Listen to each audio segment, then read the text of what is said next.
This is the Retirement Key Podcast with Abe Abich, founder of Abich Financial Services. Vanguard is reducing their fees, but is it really worth the hype, or is it just more smoke and mirrors, Abe? Let's take this opportunity to pull the veil back a little bit further on the financial industry. That's exactly what you are here to do. This is Abe Abich, founder of Abich Financial Services. I'm Heather Branch, here to ask Abe again. Help us with some clarity, Abe. Is that not at the end of the day what we all want? It's just like, this is my money. I just want to know what's going on with it. Yeah. It's what we need. It's what we deserve. What you deserve, right? You work so hard. You put all the effort in to save. You were disciplined. You nurtured. You built this nest egg, and now you need the nest egg to start working for you in retirement. And it can feel, for a lot of investors, it can feel very challenging to just get some basic clarity. Sure. Overwhelming, daunting. There's a lot of information out there. Right. Where do you even start? It's already so complicated. And then you go, you seek out help, and then you feel that there's just jargon being thrown at you to just. Opinions everywhere too. Who do you go to? Who do you trust? Where do you start? Yes. So you got to start somewhere. Well, and then another conversation that we talk about very often is you're an independent financial advisor. So when it comes to big banks, there is that. I mean, it can be a stigma, but it also can be reality where the people that are working at those banks, they have been given marching orders from the top down, and they need to get out there and sell these things or do these things. As an independent financial advisor, how does that differentiate you? Well, as an independent advisor, I think you're talking about a lot of big box firms, Heather, where, you know the names out there. Yeah. When you're working for a firm, the big box firms, especially, you're in a box, right? So let's say you're 65 years old and you desire to be that classic 60-40 split between stocks and fixed income, between growth and safety, right? You tell your advisor, hey, I want to be kind of a 6 on a scale of 1 to 10, just north of middle of the road. Most firms will put you in the same portfolio with 500,000, $1 million other people in their 60s that also have a 60-40 portfolio. It's cookie cutter, especially with the huge big box national firms, because there's no way that they can monitor and have the advisors have the discretion to have different plans for thousands of people in their 60s. Instead, they say, this 65-year-old fits this bill. They filled out the questionnaire this way. They fit right here in this box or this box. And you can only have these options to put together a portfolio for them. Yeah. And that's, I can tell this story here in just a few minutes as we get into it, but that's what happened to a lady recently that we just helped. She was telling her advisor, she's been with the advisory firm for a long time. She wasn't necessarily unhappy with them, but she was expressing some of her frustration to me about them and kind of how they operate with her. She was telling this firm, she's been there for a long time, that hey, I don't want to take on so much risk. Like, I have over $4 million. I don't even need income from the portfolio. Why should I continue to take on the risk I was taking 20 years ago in my 50s? The advisor's probably thinking, well, I can help you make more money. Yeah, but you're also going to have more volatility, which can cause less sleep, which can cause more stress, which can cause bigger losses. And the lady didn't want it, but the advisor kept her in this portfolio where she was 85% in stocks. Yep. That's probably much more appropriate for someone, 20 plus years younger, not 75, who doesn't need to be taking on all that risk. Why? She doesn't have a lot of people, a lot of family members to pass the money on to. Legacy wasn't really important because there's not a big family there. Okay. She has more money than she's ever going to spend and enjoy. Why take on this risk? She's trying to tell the advisor that. The advisor wouldn't listen. And so that's one of the things she was telling me. Those are the things that kind of happen sometimes at a big box firm. Yeah. And then, you can feel like you're just a number. Some of these big box firms will have millions of clients. As an example or comparison, we have about 1,200-ish, primarily in the DC metro area. So we're a local family firm, independent. What does that mean? That means that myself and Shelly, my wife, partner here, we really call the shots. There's no one above us. There's no parent company above us. There's no bank, insurance company, custodian saying, hey, guys, if you want that relationship with us to stick and stay, you got to offer this product line. You got to sell this much of that or that. Yeah. That's not how it works. Okay. Being an independent fiduciary firm, we can really choose, Heather. We can go to the markets. We can shop around entirely. Whatever bank, insurance company, custodian we want to use, investment we want to use, that is the best thing for the client as well, Yeah. because then we can go to the client and say, hey, ma'am, you're telling me this is your frustration at this firm. Well, here's, we have the whole market available to you to invest in and to choose from. Based on everything you've told us, this is what we believe is best for you. What do you think? Right. Okay. And so those are some key differences in being independent, not having a parent company on top of you, kind of calling the shots and pulling those strings, if you will, versus not being truly independent and working for a huge corporate big box firm. Because it happens a lot. There are a lot of great financial advisors, especially when you're starting out. You go to work at one of these big banks and they're sitting there at their desk and maybe they don't agree with what these marching orders they've been given, but they have to follow the directive. The majority of us, if you're lucky to have been a small business owner, you haven't had to manage this, but we've all been in situations where we had to answer to a boss in some way, shape, or form. Maybe we didn't agree with it, but you want to stay employed.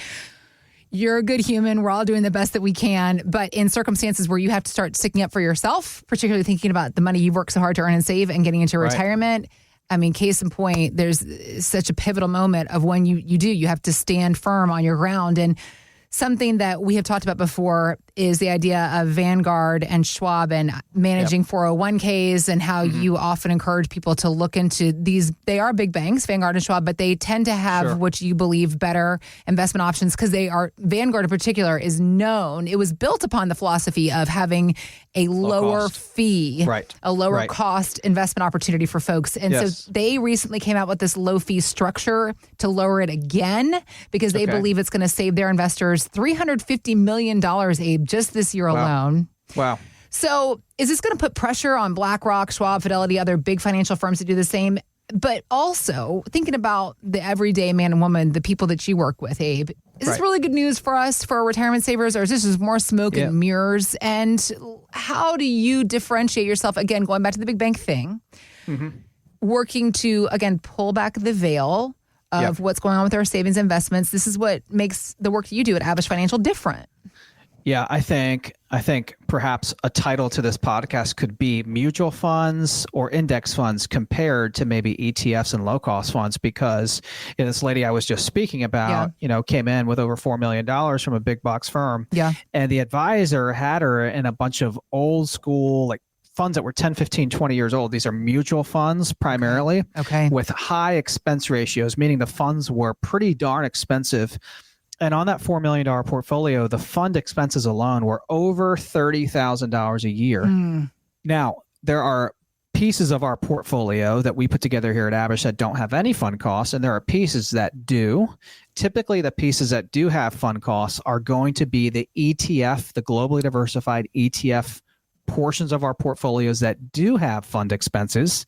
And a lot of the times, Vanguard funds and other funds, Fidelity, Vanguard funds, the QQQ, they're in there, and the expense ratios are pretty darn low. So the fact that Vanguard is talking about lowering the expenses even more, I think is fantastic because they're giving more back to the consumer, the client.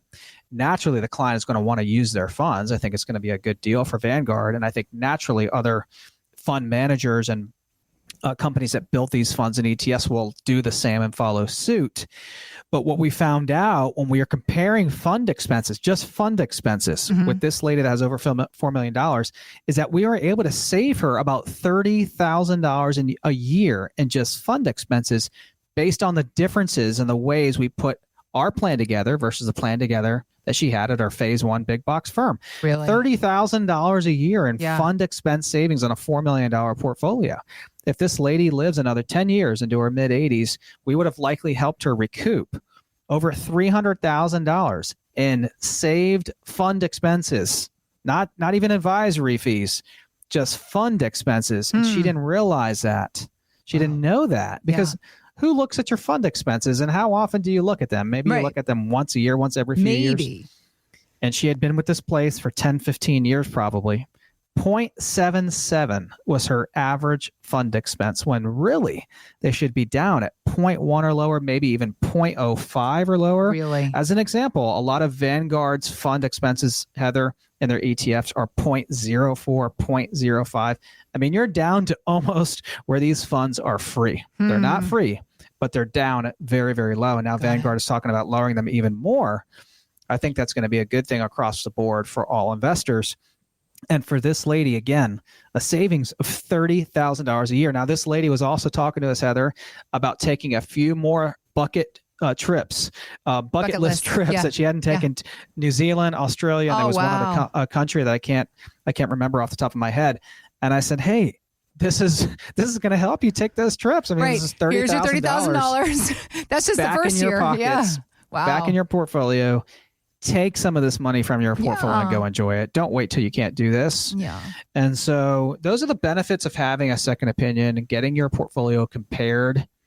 If you're not working with advisor, you haven't had your stuff looked at, get your stuff looked at. Right. Get your plan looked at, put it all together, gather all the statements, get a good analysis of what you're doing for retirement, because there's a good chance you could uncover some inefficiencies.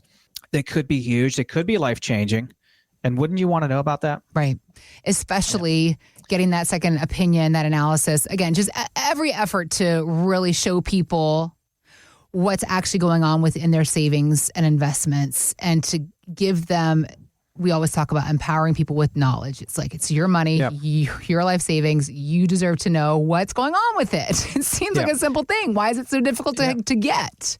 Yeah, and it doesn't happen all the time, Heather, where we can save people so much money. Sometimes it's a couple thousand a year, $5,000 a year.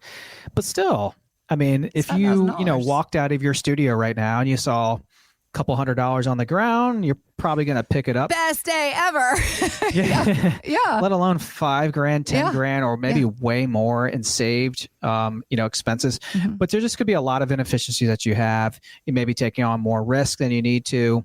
Maybe you don't have a tax plan, an income plan. Yeah. All of these things you need at the point of retirement to help you cross over into retirement successfully, and also something to follow, measure, and track as you're in retirement. Because if you don't have a plan, how do you know how you're doing? Right. How do you know what to compare it to? Right? If the markets are down, are you down as much as the markets or more? Are you down less than the markets? When the markets are up, are you up? Are you up as high as the markets, or a good bit of the way up, with the markets? Yeah. Are you creating the income that you need? Do you have a healthcare plan and an estate plan? Many Americans don't have an estate plan, and they have a lot of money saved, and there's going to be headaches and trouble if they pass away without the proper estate planning documents. Mm-hmm. We've talked about a number of things here on the podcast, but I think a good takeaway would be getting a complimentary second opinion. Have someone look at your investments and your plan. Even if you're not unhappy with your current advisor, even if you're not unhappy with your current plan, and you've done it successfully up until now, more than likely there could be things uncovered. You don't know what you don't know that can really help you to improve efficiencies that could either be life-changing or just help you to get that, added sleep at night. And to get that second opinion from an independent fiduciary financial advisor and retirement planner like Abe Abich and his team at Abich Financial Services, also a great way to go. So if you want the help of Abe and his team, they are here to do just that with and for you. You can visit us anytime, theretirementkey.com. That's where to start the conversation about a second opinion on your retirement savings and investments. You have worked so hard to get to this point. You deserve to empower yourself with this information. We also have links posted in the show notes, so you can just click there, or again, it's theretirementkey.com. Thanks for listening to the Retirement Key Podcast with Abe Abich. To learn more about Abich Financial Services, visit theretirementkey.com. And join Abe for his radio show, The Retirement Key, Saturdays at 8 a.m. and 2 p.m. and Sundays at 8 a.m., 2 p.m., and 5 p.m. Abish Financial Wealth Management is a registered investment advisor with the SEC. Registration as an investment advisor does not imply a certain level of skill or training, and the content of this communication has not been approved or verified by the United States Securities and Exchange Commission or by any state securities authority. The information contained in this material is intended to provide general information about Abish Financial Wealth Management and its services. It is not intended to offer investment advice. Investment advice will only be given after a client engages our services by executing the appropriate investment services agreement. Information regarding investment products and services are provided solely to read about our investment philosophy and our strategies.